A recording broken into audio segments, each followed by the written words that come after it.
मंच पर उपस्थित समाजवादी पार्टी के बड़ी संख्या में नेतागण, मंच पर उपस्थित हमारे बाईं तरफ बैठे थे स्वामी अमरेश जी, मंच पर समाजवादी पार्टी के सभी संगठन के, क्योंकि नाम लेना बहुत मुश्किल है, सभी जिले के जिलाध्यक्ष, सभी पूर्व विधायक, पूर्व मंत्री, पूर्व सांसद,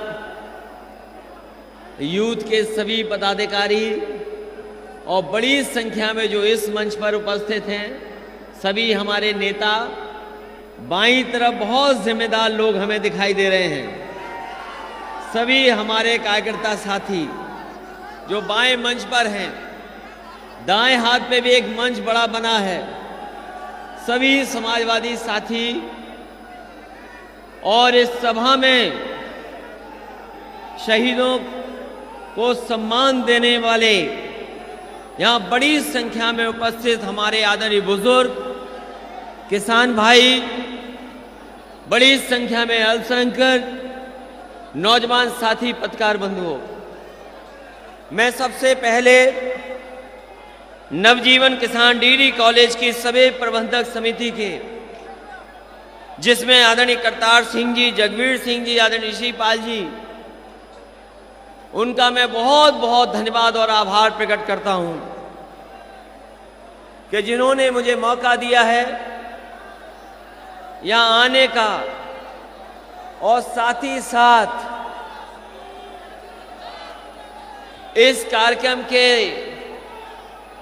मुख्य संयोजक अतुल प्रधान को मैं बहुत बहुत बधाई देना चाहता हूं कि आज के कार्यक्रम में जहां हम सब इकट्ठे हुए हैं, 23 मार्च के दिन जब हम अपने ही बीच के क्रांतिकारी शहीद कोतवाल धन सिंह जी गुजर जी को याद कर रहे हैं, वहीं हम समाजवादी पार्टी के लोग डॉक्टर राम मनोहर लोहिया जी को याद कर रहे हैं। अगर आज आजाद हुआ है हमारा भारत, तो वही 1857 की जो लड़ाई हुई, पहली लड़ाई जो भारत के लोगों ने लड़ करके इस देश को आजाद कराने के लिए लड़ाई लड़ी थी, और उस समय से लेकर के जब तक हमारा देश आजाद हुआ था 1947 में, न जाने कितने लोगों को शहीद होना पड़ा था, न जाने कितने लोगों को फांसी पर चढ़ा दिया गया। हमारे तमाम नेता जो उस समय आजादी की लड़ाई में थे, महीनों सालों जेल में रहना पड़ा और इतनी यातनाएं दी गई, इतना सताया गया, जिसके बारे में अगर हम और आप सोचें तो हम लोग कल्पना भी नहीं कर सकते हैं कि आजादी की लड़ाई में इतना कुछ खोया है। जहां 1857 जो भारत की पहली लड़ाई थी, और कोतवाल धन सिंह गुजर को कैसे कोई भूल सकता है? आपके बीच के, आपके समाज के कोतवाल धन सिंह गुजर को कोई नहीं भूल सकता। मुझे खुशी है इस बात की कि आज हम सब मिलकर के जहां कोतवाल उन्हें याद कर रहे हैं, हम वहीं और क्रांतिकारियों को भी याद कर रहे हैं। अगर क्रांतिकारियों ने अपने जीवन की बाजी नहीं लगाई होती, फांसी के फंदों पर न झूले होते, तो हमारा देश आजाद नहीं हो पाता। इसलिए जहां हमारे बुजुर्ग लोग याद कर रहे हैं, हम पार्टी के आप लोग याद कर रहे हैं, वहीं मुझे खुशी है इस बात की, बड़ी संख्या में नौजवान जो हमें दिखाई दे रहे हैं, वो भी इन वीरों को याद कर रहे हैं। और 23 मार्च इतना ऐतिहासिक दिन है ऐतिहासिक मैं इसलिए कहता हूं कि मंच में 3 तस्वीरें आपको दिखाई दे रही हैं। जहां मंच पर 3 तस्वीरें लगी हैं, ये तो हैं ही तीनों, लेकिन लाखों लाख लोगों ने जीवन दिया है। अगर हम याद करें कि किस तरीके से आजादी की लड़ाई लड़ी गई, तो 1857 मेरठ जहां से लड़ाई शुरू हुई, और उस लड़ाई में अगर हमारी कामयाबी मिल जाती तो शायद हमें बहुत सारे अपने लोगों को खोना नहीं पड़ता। हमें अपने नेताओं को इतना, चाहे वो भगत सिंह हमें दिखाई दे रहे हैं, अगर कोतवाल, धन सिंह, गुर्जर, उनकी आजादी की लड़ाई उसी समय कामयाब हो जाती तो शायद हमें नौजवान भगत सिंह को खोना नहीं पड़ता। आज जब हम कोतवाल, धन सिंह, गुर्जर को याद कर रहे हैं, वहीं राम मनोहर लोहिया जी को याद कर रहे हैं, भगत सिंह को याद कर रहे हैं, और न जाने कितने क्रांतिकारी हैं जिनकी कुर्बानी की वजह से हमें आजादी मिली है। और ये मौका इतना अच्छा है कि हमें जहां अपनी आजादी की लोगों का सम्मान करना है, वहीं हमें यह भी याद रखना है कि जो हालात पैदा हो गए हैं, अगर यही हालात बने रहे हमारे देश और समाज के सामने, तो शायद हमारा देश एक बार फिर गुलामी की तरफ चला जाएगा। जिन्होंने इतिहास के पन्ने पलटे होंगे, इतिहास को जो समझते होंगे, जाना होगा, वो जानते होंगे कि भारत में एक ईस्ट इंडिया कंपनी आई थी। भारत में व्यापार करने के लिए, कारोबार करने के लिए एक ईस्ट इंडिया कंपनी आई थी और इस देश को गुलाम बना दिया। जिन्होंने इतिहास पढ़ा होगा वो जानते होंगे, जो एक कंपनी थी वो सरकार बन गई। केवल एक कानून पास हुआ था, एक कानून पास हुआ, ब्रिटेन में एक कानून पास हो गया उसी समय। एक कारोबार करने वाली कंपनी, ईस्ट इंडिया कंपनी सरकार बन गई, और ऐसी सरकार बनी जिसने हमारे देश को गुलाम बना दिया। हमारा हर तरीके से, आर्थिक रूप से, सामाजिक रूप से, राजनीतिक रूप से जितना नुकसान अंग्रेजों ने किया, शायद उतना कभी हमारे भारत का नुकसान नहीं हुआ होगा। आर्थिक रूप से नुकसान हुआ, हमारी जो चीजें थी कारोबार कर करके यहां से लेके चले गए, समाज को तोड़ दिया, समाज को तोड़ने का काम किया, और राजनीतिक ऐसा हस्तक्षेप छोड़ गए हैं कि अगर हमारा देश उस समय गुलाम था, ऐसी संस्थाएं बना दी कि अगर हम लोग बाहर भी निकलना चाहते तो बाहर राजनीतिक रूप से नहीं निकल सकते। आज के जो हालात हैं, हमें याद करना चाहिए कि जो भी शहीद हुए वो सब किसान और गरीब के बेटे थे। बताओ, कोतवाल, धन सिंह किसान के बेटे थे कि नहीं थे? ये जो मंच पे हमारे, आपके और नौजवानों के दीवाने, नौजवान दीवाने हैं जिनके, बताओ, सरदार भगत सिंह किसान के बेटे थे कि नहीं थे? और आज भी हमारे देश की सेवा करने में किसान लगा हुआ है। आज भी देश की अर्थव्यवस्था को कोई बचा रहा है तो हमारा किसान बचा रहा है। हमारी अगर सीमाओं की कोई रक्षा कर रहा है तो उसी किसान के बेटे, वो नौजवान जो जवान वहां सीमा पर खड़े हैं, वही हमारे देश की रक्षा कर रहे हैं। और देश की हालात कैसे हो गए? आप में से न जाने कितने लोग हैं जो अभी आंदोलन में शामिल हुए। दिल्ली के आंदोलन में आप लोगों ने समर्थन किया। यही खड़े हमारे नेता यहां मंच पर बैठे हैं, ये भी समर्थन कर रहे हैं किसानों के आंदोलन का। आप में से भी लोग हैं जो किसान का आंदोलन का समर्थन कर रहे हैं, क्योंकि जो कानून बन गए हैं, अगर इन कानूनों से नहीं लड़ा गया, एक बार तो ईस्ट इंडिया कंपनी ने हमें गुलाम बना दिया था, वो कब सरकार बन गई पता नहीं लगा। उसी तरह भारतीय जनता पार्टी की सरकार लगातार ऐसे कानूनों को ला रही है कि अगर वो कानून लागू हो गए तो जिस तरीके से ईस्ट इंडिया कंपनी ने गुलाम बनाया था, ये तीनों कानून जब लागू हो जाएंगे तो हो सकता है हमारा किसान भी बड़ी बड़ी कंपनियों का गुलाम हो जाए, हमारे किसानों की खेती छिन जाए। इसलिए जरूरी इस बात की है कि जो लड़ाई उस समय लड़ी गई थी, अगर किसान एकजुट हो जाएगा, नौजवान एकजुट हो जाएगा, तो इन तीनों कानूनों के खिलाफ भी लड़ाई जीती जा सकती है। क्योंकि ये कानून ऐसे हैं जो आपकी खेती छीन लेंगे, आपको बर्बाद कर देंगे। हम जानना चाहते हैं, अगर ये कानून अच्छे थे तो हमारे किसान क्यों आंदोलन कर रहे हैं? अगर ये कानून में अच्छाई थी तो अभी भी तीनों सीमाओं पर किसान बैठे हुए हैं। हमें खुशी है इस बात की कि पंजाब और हरियाणा के किसानों ने न केवल पंजाब हरियाणा के किसानों को जगाया, बल्कि वहां के किसानों ने पूरे देश के किसानों को जगाने का काम किया है।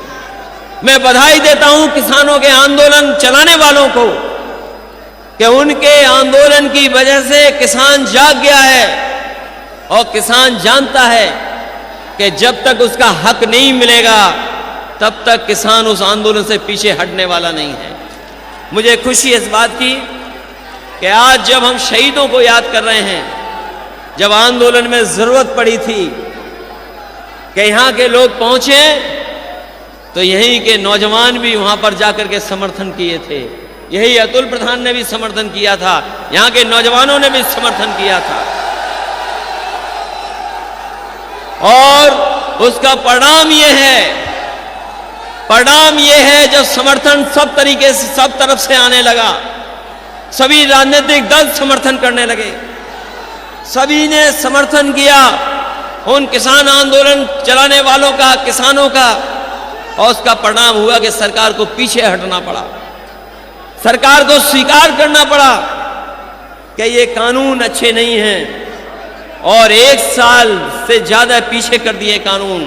और हम तो कहते हैं कि आने वाले समय में बंगाल से चुनाव हार गई भारतीय जनता पार्टी, और अगर उत्तर प्रदेश की जनता ने भारतीय जनता पार्टी को हरा दिया तो ये तीनों कानूनों का पता नहीं लगेगा, भारतीय जनता कभी ये 3 कानून लागू नहीं कर पाएगी। इसलिए इन तीनों कानून से हम और आप जुड़े हैं। किसान केवल पेट नहीं भरता, हमें कपड़े भी पहनाता है। हमारा किसान जहां पेट भरता है सबका, वहीं जो आज हम कपड़े पहने घूम रहे हैं, जो कपड़े पहनते हैं वो भी किसान की देन है। तो सोचो, हमारा जो इतना बड़ा लोकतंत्र, जो गांव का लोकतंत्र है, जहां आबादी के सबसे ज्यादा लोग गांव में रहते हैं, उनके साथ कितना भेदभाव करने का काम भारतीय जनता पार्टी कर रही है। हमारे किसान जो हमारा पेट भर रहे, जो हमें कपड़े पहना रहे, उनके साथ कैसा सरकार व्यवहार कर रही है। उन्हें कह रही है आतंकवादी हैं, उन्हें कहती है ये पाकिस्तान और चीन के समर्थक लोग हैं। कहते हैं कि ये किसान आंदोलन जो चला रहे हैं वो एंटी सोशल हैं, एंटी नेशनल हैं। मैं इतने लोगों के सामने कहना चाहता हूं, बड़ी जिम्मेदारी से पत्रकार साथियों के सामने, कि जो लोग इस आंदोलन को, किसानों के आंदोलन को बदनाम कर रहे हैं, जो किसानों पर आरोप लगा रहे हैं, जो किसानों को कह रहे हैं कि ये दलाल हैं, आतंकवादी हैं, मैं उनसे कहना चाहता हूं, जो किसानों का आंदोलन खत्म करना चाहते हैं, वो सबसे एंटी सोशल, एंटी नेशनल लोग हैं, जो हमारे किसानों का आंदोलन खत्म करना चाहते हैं। बताओ किसान भाइयों, आपका भी धान था खेतों में, धान का एमएसपी कहां मिल गया आपको? हमारे किसानों को धान का एमएसपी नहीं मिल पाया। 1800 रुपए जो सरकार ने तय किए वो किसी किसान को नहीं मिले। बताओ किसी किसान को मिले हो तो बता दो हमें। और वही नहीं, गन्ने का भुगतान देने की बात कही सरकार ने। यही भारतीय जनता पार्टी के लोग कहते थे 1 हफ्ता 2 हफ्ता तब होंगे जब हमारे किसानों का गन्ने का भुगतान हो जाएगा। आज भी वेस्टर्न यूपी में सबसे ज्यादा किसानों को इंतजार करना पड़ रहा है, अभी भी गन्ने का पूरा भुगतान नहीं हुआ है। बताओ किसान भाइयों, कहां भुगतान हो गया आपका? अगर भुगतान हुआ हो तो बताओ। और 4 साल से सरकार चल रही है, जश्न मना रही है सरकार, जश्न मनाने का काम कर रही सरकार। बताओ आपके गन्ने की कहीं कीमत बढ़ाई हो तो बता दो आप। जो कीमत सरकार समाजवादी लोगों ने बढ़ाई, उतनी कीमत अभी तक ये नहीं बढ़ा पाए हैं। हमारे किसानों के सामने महंगाई कर दी। ये डीजल, ये पेट्रोल, बताओ कितना महंगा हो गया डीजल और पेट्रोल। लगातार महंगा होता चला जा रहा है। ऐसा तालमेल व्यापार का और राजनीति का कभी किसी ने नहीं देखा होगा। ऐसा तालमेल व्यापारियों का और राजनीति करने वाले जो राजनेता सत्ता में हैं, उनका इतना तालमेल कभी नहीं देखा होगा कि अगर मुनाफा हो रहा है तो उद्योगपतियों का हो रहा है, बड़े लोगों का हो रहा है। अभी मुनाफा हमारे गरीब किसान का नहीं हो पा रहा। ऐसा तालमेल पूरे देश के राजनीतिक इतिहास में किसी ने नहीं देखा होगा। हम तो जानना चाहते हैं भारतीय जनता पार्टी के लोगों से कि ये जो मुनाफा कमा रहे हो डीजल पेट्रोल से, आखिरकार इसका पैसे का मुनाफा जा कहां रहा है? ये जो डीजल पेट्रोल महंगा हो रहा है, इसका मुनाफा आखिरकार किसके पास जा रहा है? जिस देश की बैंकें डूबने लगे, जिस देश का किसान रोने लगे, और जिस देश का किसान नौजवान के हाथ में काम, नौकरी, रोजगार ना हो। सोचो कभी किन बातों को लेकर के आजाद हुआ है देश। हमारे शहीदों ने जान दे दी, फांसी के फंदे पर लटक गए, लाखों लाखों लोगों की जान चली गई, गांव उजाड़ दिए गए, जो आए तोप के गोले से उड़ा दिए गए। बताओ इसलिए तो नहीं कि हमारा देश पीछे चला जाएगा। किसान का हालात क्या है? और जिस देश के किसान पिछड़ जाएं, खेती बर्बाद होने लगे, जिस देश की बैंक डूबने लगे, और जिस देश के नौजवानों के हाथ में नौकरी ना हो, तो बताओ वो देश आगे कैसे जाएगा? यही लोग जो सपना दिखा रहे हैं विश्व गुरु का, ये विश्व गुरु का सपना देखने वाले लोग, बताओ विश्व गुरु कैसे बनेगा? हमारे नौजवानों के हाथ में नौकरी नहीं होगी, रोजगार नहीं होगा, तो विश्व गुरु कैसे बन जाएगा? कैसे विश्व गुरु बनेगा? और इतने झूठे वादे किसी सरकार ने नहीं किए होंगे जितने वादे झूठे सरकार ने किए हैं। आज तक जितने फैसले सरकार ने लिए हैं, सब फैसले गलत हैं। याद करो, हमने आपने न जाने कितनों ने भरोसा कर लिया कि नोटबंदी हो जाएगी तो भ्रष्टाचार खत्म हो जाएगा। भरोसा कर लिया देश की जनता ने, और नोटबंदी के होने के बाद कितना समय गुजर गया। बताओ नोटबंदी से कहां भ्रष्टाचार खत्म हो गया, कहां काला धन आ गया? और जिस तरीके से जीएसटी लागू की गई, जिस तरीके से जीएसटी लागू की गई, हमारा व्यापार बर्बाद हो गया। व्यापारी रो रहे हैं, कारोबार ठप हो गया। और अब वैश्विक महामारी आ गई है। ये वैश्विक महामारी न जाने कैसी आई। मैं यहां आया हूं, उससे पहले पता लगा बहुत सारी जगह पर लॉकडाउन हो गया है, कई जगह पाबंदियां लगना शुरू हो गई हैं। कभी कभी हम सोचते हैं राजनीति में ये वैश्विक महामारी केवल विपक्ष के लिए है, क्योंकि बंगाल में चुनाव चल रहा, सभाएं हो रही हैं, कोई असर नहीं पड़ रहा वहां पर। लेकिन ऐसी वैश्विक महामारी आई कि सरकार ने कहा कि हम और आप लोग अपने नाक और मुंह बंद कर लें। हमने सरकार का कहना मान लिया, हमने नाक और मुंह बंद कर लिया। हम लोग कितनी कठिनाइयों में रहे, परेशानियों में रहे। बाहर निकले तो पुलिस ने लाठी मार के अंदर कर दिया, कर्फ्यू लगा दिया, अपमानित होना पड़ा, लोगों को जेल जाना पड़ गया।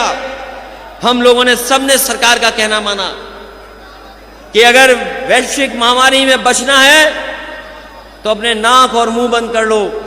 हम लोगों ने नाक और मुंह बंद कर लिए।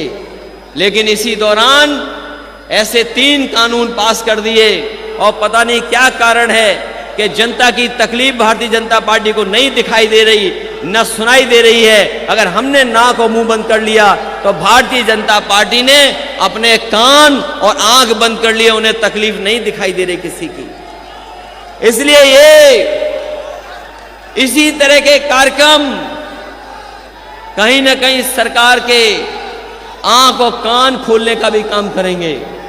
ये बहुत ऐतिहासिक दिन मैं इसलिए कह रहा हूं, ये बहुत ऐतिहासिक दिन इसलिए मैं कहता हूं क्योंकि 3 महापुरुष लोग हैं, तीनों को हम लोग याद कर रहे हैं। अगर हम कोतवाल धन सिंह गुर्जर जी को याद कर रहे हैं तो वो 1857 की लड़ाई में सबसे आगे कूद गए थे। उन्होंने लड़ाई को धार दी। कोतवाल धन सिंह गुर्जर ने न जाने कितनों को साथ लेकर के जो उस समय क्रांति चला रहे थे उनका मनोबल जोश बढ़ाने का काम किया था, और उसी की वजह से उन्हें फांसी के फंदे पर झूलना पड़ गया था। दूसरे हमारे सरदार भगत सिंह हैं, जिन्होंने न केवल देश को आजादी दिलाने के लिए अपने जान न्यौछावर कर दी, नई तरह की क्रांति पैदा कर दी, और सरदार भगत सिंह जैसी क्रांति पैदा करने वालों की वजह से न केवल नौजवान बल्कि पूरा देश जाग गया था। कहां उनके साथियों ने मिलकर के बदला लिया था, और बाद में जाकर के जेल जाना पड़ गया। जेल में रहे, जेल के अन्याय उत्पीड़न से लड़े, और अगर इन्हें भूख हड़ताल भी करनी पड़ी तो शायद वो पहले क्रांतिकारी होंगे सरदार भगत सिंह, जिन्होंने जेल में जाकर के भूख हड़ताल की और अंग्रेजी हुकूमत को झुकाने का काम किया। उन्होंने परवाह नहीं की, सरदार भगत सिंह ने परवाह नहीं की कि उन्हें फांसी के फंदे पर चढ़ा दिया जाएगा। अपील कर सकते थे, लेकिन वो अपील नहीं की। उन्होंने अपील इसलिए नहीं की, उन्होंने कहा कि अगर क्रांतिकारी अपील कर लेगा तो हमारे जो नौजवान हैं, हमारे भारत के इतने लोग हैं जो आजादी की लड़ाई लड़ रहे हैं, उनकी लड़ाई कहीं कमजोर ना हो जाए। उनके वकील ने जब देखा कि जिस दिन फांसी के फंदे पे चढ़ने जा रहे थे, उसकी रात जब वो गए उसके अंदर और देखा, जब सरदार भगत सिंह को लौट करके आए, उन्होंने कहा कि जेल चाहे छोटी हो लेकिन वो ऐसा लग रहा है कि अपने छोटे से पिंजरे में शेर रात भर घूमता रहा है, वो घबराया नहीं। ऐसे सरदार भगत सिंह। और वही हमारे डॉक्टर राम मनोहर लोहिया, जिन्होंने आजादी से लेकर के आजादी के बाद जो हमारे देश की दिशा हो, हमारे देश की रास्ता क्या हो, वो कांग्रेस से के खिलाफ जो गलत रास्ते पे चली गई थी, उस पार्टी के खिलाफ उन्होंने एक देश को समाजवादी भारत कैसे बने। अगर हमारे क्रांतिकारी जनक और कोतवाल धन सिंह गुर्जर जी आजादी के 1857 की क्रांति के पहले लड़ाई के अगर आंदोलन शहीद थे, आंदोलनकारी अगर माना जाए, तो वहीं सरदार भगत सिंह भी सोशलिस्ट मूवमेंट को आगे बढ़ाने वाले पहले हमारे शहीद थे। और तीसरे जो हमारे राम मनोहर लोहिया, जिनके सिद्धांत पे आज भी हम लोग चल रहे हैं, जिनके कार्यक्रमों को, योजनाओं को लेकर के लगातार पार्टी ने संघर्ष किया है। और आज भी मैं कहता हूं, इस दिन जब हम शहीदों को याद कर रहे हैं, अगर देश का भविष्य कोई विचारधारा बना सकती है तो वो समाजवादी विचारधारा है, कोई दूसरा विकल्प नहीं है। क्योंकि गैर बराबरी के खिलाफ, अन्याय के खिलाफ, वंचितों को हक दिलाने का पक्ष में और हमारे अल्पसंख्यक मुसलमान भाइयों को हक देने का काम अगर कोई कर सकता है तो यही विचारधारा है जो समाजवादी विचारधारा है। आज हमें मौका मिला है, सौभाग्य हमारा, और हम समाजवादियों का और सब लोगों का सौभाग्य इसलिए भी है कि हस्तिनापुर जैसी जगह हम लोगों को बोलने का मौका मिल रहा है। हमें तो कई बार ये बोला जाता है, हमें तो ये कई बार बताया जाता है कि हस्तिनापुर का इतिहास यही है कि जो जीतता है यहां पर उसी की सरकार बनती है लखनऊ में जाकर के। और हसनापुर से ज्यादा न्याय और अन्याय की लड़ाई किसी ने नहीं देखी होगी। यही हसनापुर है जिसकी वजह से कितनी बड़ी महाभारत हो गई, कितनी बड़ी लड़ाई हो गई। और ऐसी महाभारत हुई कि आज भी हम लोग महाभारत को जानना चाहते हैं और गीता को पढ़ना चाहते हैं। आज भी दुनिया में गीता से बेहतर कोई दुनिया में किताब नहीं होगी जो किताब गीता की है। तो अगर हसनापुर का ये परिचय है, अगर हसनापुर का ये सौभाग्य है कि जो जीतता है वही सरकार बनाता है, तो हम तो कहेंगे अपने हसनापुर के सभी बुजुर्गों से, नौजवानों से कि समाजवादियों को मौका दीजिए, समाजवादियों की मदद करिए इस बार। और मदद इसलिए करिए, वैसे तो अगर मंच पे आप देखोगे स्वामी जी से सुंदर मुख्यमंत्री नहीं हो सकते। हमारे स्वामी जी को देख लो और मुख्यमंत्री जी को देख लो, बताओ सुंदर और अच्छा कौन है। कभी कभी हमारे मुख्यमंत्री जी भटक जाते हैं, वो लाल रंग में उलझ जाते हैं। वो कहते हैं लाल टोपी वाले, न जाने क्या क्या कहते हैं कि लाल टोपी वाले ऐसे होते हैं। तो हमने उनसे कहा कि लाल टोपी हमारी क्रांति की निशानी है, हमारे खून की पहचान है लाल टोपी, हमारे आंदोलन की पहचान लाल टोपी है। और ये जो हमारे इमोशन होते हैं, खुशी दुख होना, जब हम खुश होते हैं तब भी हमारा चेहरा लाल हो जाता है, और जब हम दुखी होते हैं तो हमारे कान लाल हो जाते हैं। ये हमारे इमोशन का रंग है।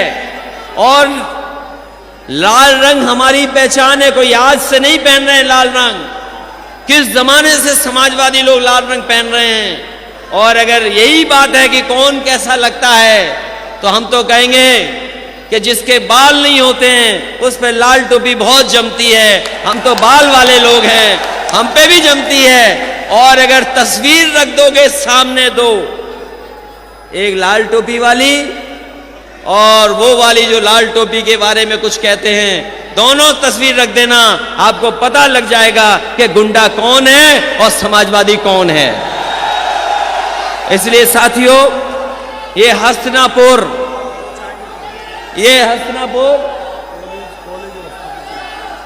मैं आपको भरोसा दिलाता हूं कि अगर हसनापुर का ये इतिहास है कि जो जीतता है वही सरकार बनाता है, तो मैं भी हसनापुर और यहां के लोगों को भरोसा दिला के जा रहा हूं कि जिस तरीके से समाजवादियों ने काम किए हैं, अगर सबसे बड़ी योजना और विकास में आगे ले जाना पड़ा तो हसनापुर सबसे पहले विकास में आगे जाएगा। समाजवादी सरकार बनेगी तो सबसे महत्वपूर्ण बड़े फैसले यहां होंगे। वहीं हम कॉलेज के लोगों को बधाई और धन्यवाद देंगे जिनकी वजह से हमें आने का मौका मिला है। नवजीवन डिग्री कॉलेज के हमारे जितने भी प्रबंधक लोग हैं, जो बुजुर्ग हमसे दिल्ली में भी मिले, हम उन्हें भरोसा दिलाते हैं इस डिग्री कॉलेज को और अच्छा बनाइए और नए नए कोर्स लाइए, क्योंकि समय बदल गया है। आज पढ़ाई की चीजें बदल गई हैं, नए नए कोर्सेज हैं, नए कोर्सों से नई नौकरियां हैं। पुराना वाला जमाना दूसरे तरीके का था, ये नया जमाना इंटरनेट का है, रफ्तार का है, इसलिए दूसरे तरह की पढ़ाई है। जहां किसी तरह का आपको सहयोग की जरूरत होगी तो समाजवादी पार्टी, चाहे मैं सरकार से भी मदद करनी पड़े, आपकी मदद आने वाले समय में करेंगे, जिससे ये संस्था और आगे बढ़ करके और बच्चों का भविष्य बेहतर करे। इसलिए इन्हीं शब्दों के साथ मैं ये कहना चाहता हूं आप सबसे कि जनता इंतजार कर रही है समाजवादियों का, और इसलिए याद कर रही है कि समाजवादियों ने काम किया है और ऐसे ऐतिहासिक काम किए जिसकी आप जानकारी है। आपको ये सरकार नहीं कर पाई, जो काम समाजवादियों ने किए हैं वो काम ये भारतीय जनता पार्टी नहीं कर पाई है।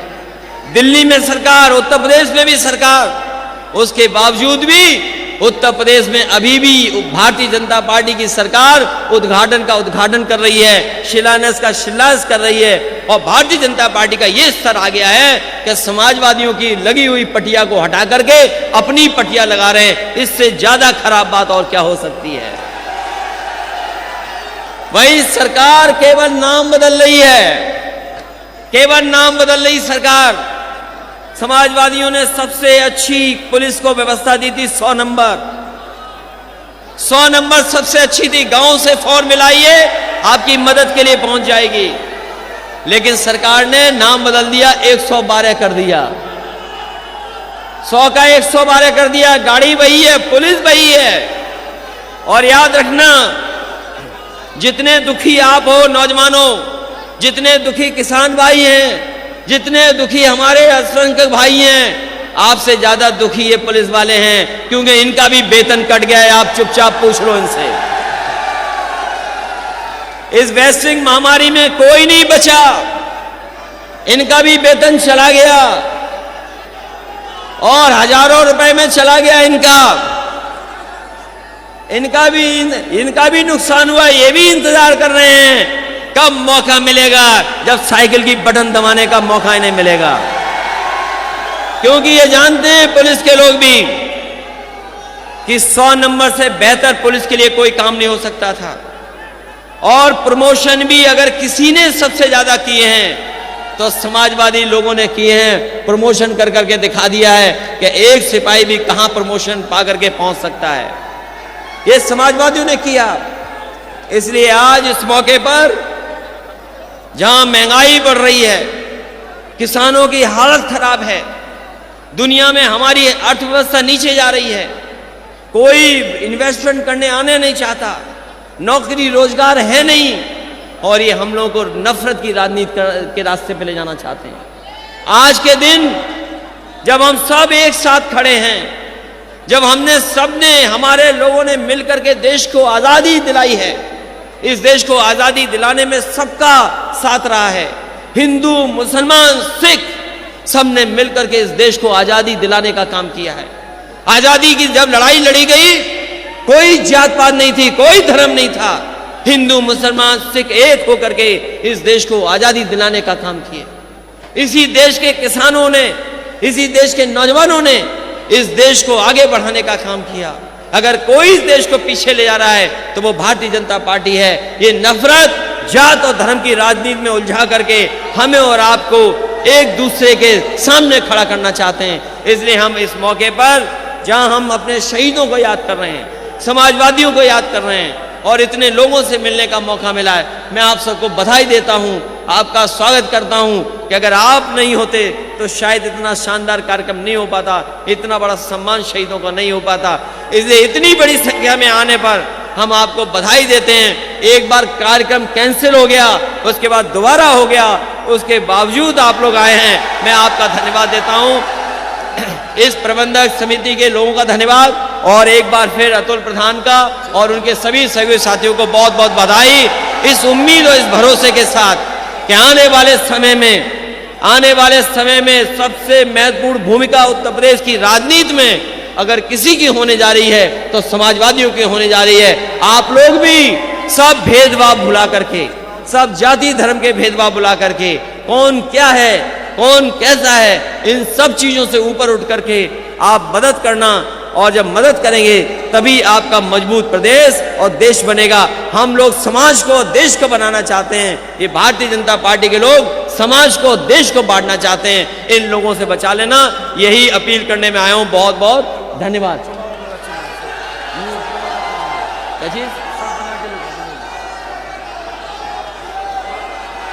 इसलिए इन्हीं शब्दों के साथ अतुल प्रधान को कई बार हम लोगों ने लड़ाया। कितनी बार लड़ा दिया हम लोगों ने, और हमारे बहुत सारे साथी एक्स हो गए हैं। एक्स आप भी हो गए? अरे हमारे बहुत सारे साथी एक्स हो गए, पूर्व हो गए। इसलिए सभी से हमारी अपील है कि इनको तो बनाओगे ही बनाओगे, लेकिन जितने पूर्व हो गए हैं उनको भी बना दोगे तभी सरकार बनेगी, वरना सरकार नहीं बनेगी।